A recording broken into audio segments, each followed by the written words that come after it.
So, nandito na tayo guys sa paninda namin sa labas at ang trip ko ngayon is, may trip ba ako? Kaloka. So, ang gusto ko lang mangyari ngayon, gusto ko magmukbang kasi ang tagal ko nang walang content dito sa YouTube natin. So, para makapag-content tayo, imumukbang natin itong tabo. Ito. Curious ba kayo kung anong lasa nito? Well, anyway, titikman natin yan. Diba? Imumukbang natin and then magmumukbang din tayo ng rambutan. And ayoko ng dragon fruit guys kasi hindi siya masyadong masarap po sa totoo lang. Hindi ko gusto ng dragon fruit and also siguro imukbang natin ito. So, para kahit paano may content tayo sa YouTube natin. Alam mo, ang hina ng views natin. Tapos diba, syempre, busy tayo sa buhay natin. Hi ma, magmukbang tayo ma. Okay lang? Ha?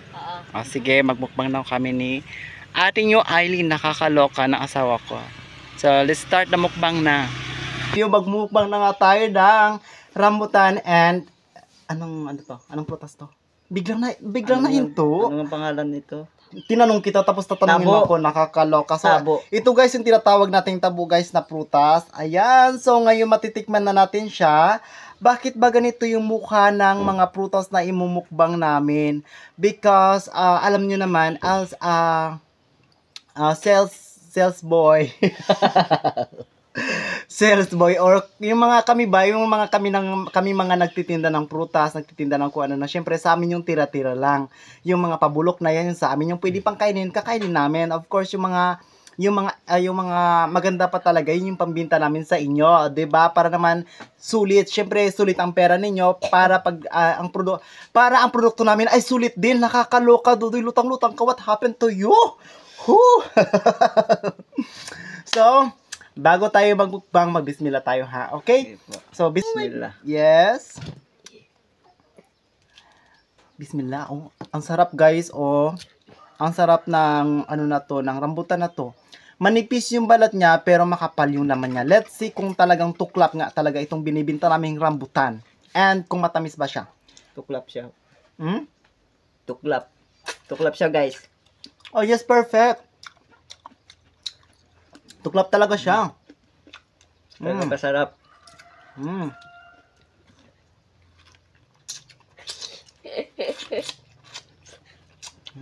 Hap. Ito guys, may langga. Grabe naman yung kuko ko. Galing kasi tayo sa Katunggan. Pasensya na kayo, walang kalinisan talaga yung kuko ko kasi nga masipag ang lola ninyo, di ba? Nakakaloka. So, may mga langgam pa siya dahil kapipitas lang ito kanina.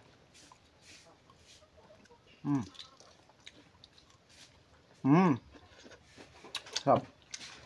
Tuklap talaga guys, so sobra. Ay!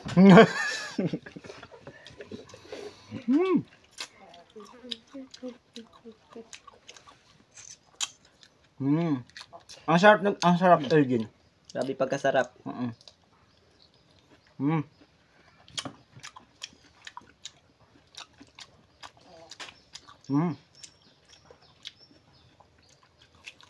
Tuklap na tuklap talaga siya guys. Ang grabe, perfect.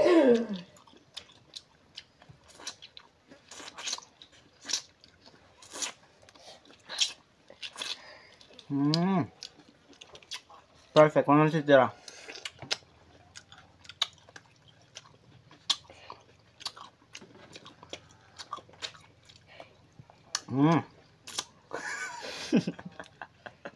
Nakakaloka, Elgin.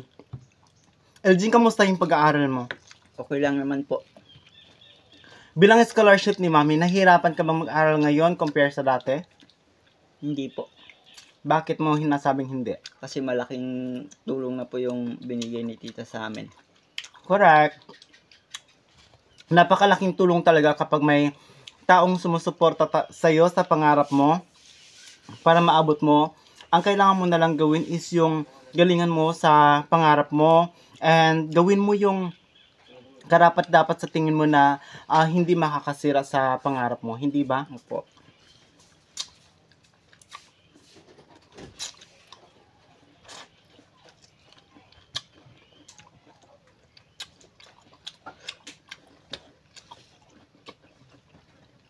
Alam nyo guys, kami mga nagtitinda dyan sa labas, siguro kahit saan naman, dikit-dikit yung mga tindahan namin. Alam mo yung experience ko, hindi siya inggitan. Kung hindi yung ginagalingan mo, yung performance mo sa pakikipag-usap sa tao, ginagalingan mo yung pagmamahal mo sa kanila.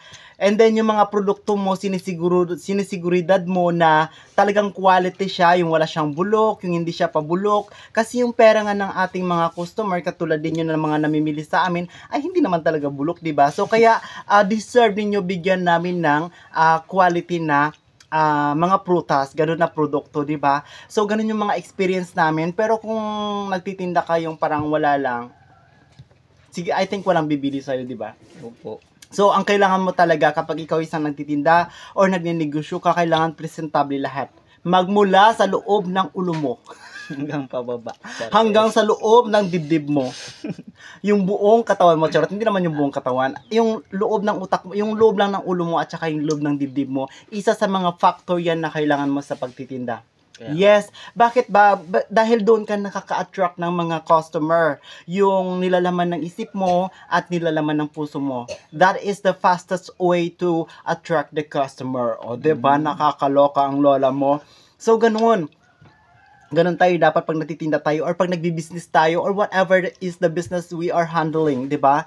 Kailangan lagi tayong present yung ano guys, yung ano ba 'yan?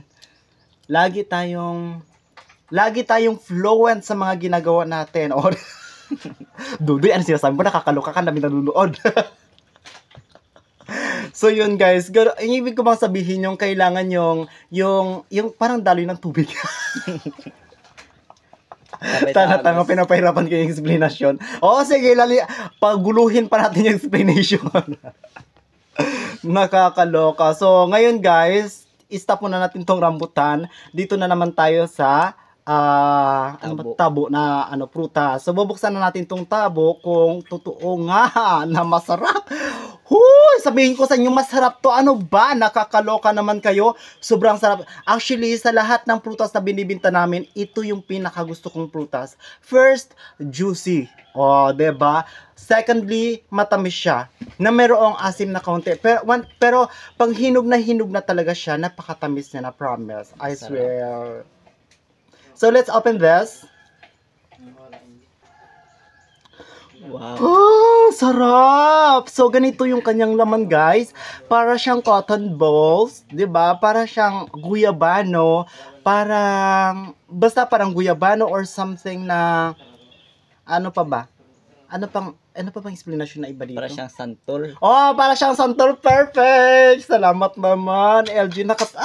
Nakatulong ka rin sa ating vlogging. So, buksan mo yung sayo. Try to open this one. Oh, diba? Ang lula mo kung baka-English na ko. Wrong grammar naman. Oh, pakita mo sa kanila, Gol. Oh, perfect, guys. Ang sarap. Oh my gosh. So titikman na natin kung totoo nga masarap.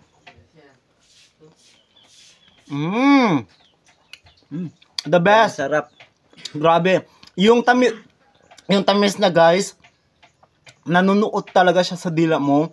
Magmula sa dila mo hanggang sa lalamunan mo, hanggang sa buong katawan mo. Ganun talaga siya kasarap, as in.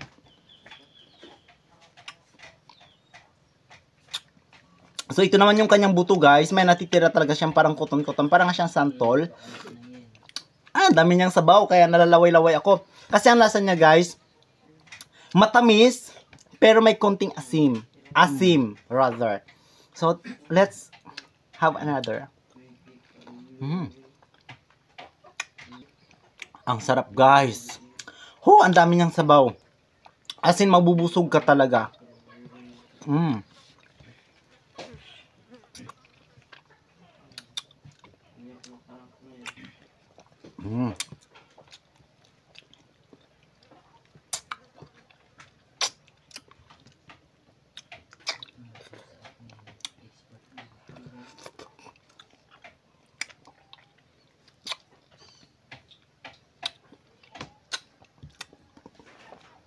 Sabing sarap.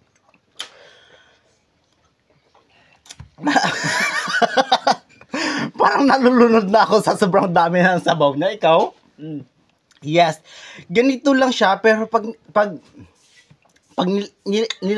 nalulutan na ako. Pag nilagay mo na siya sa loob ng bunganga mo, ang dami-dami niya ng sabaw. Plus, yung saliva mo pa, kaya magtutulog talaga yung laway mo. Ganun.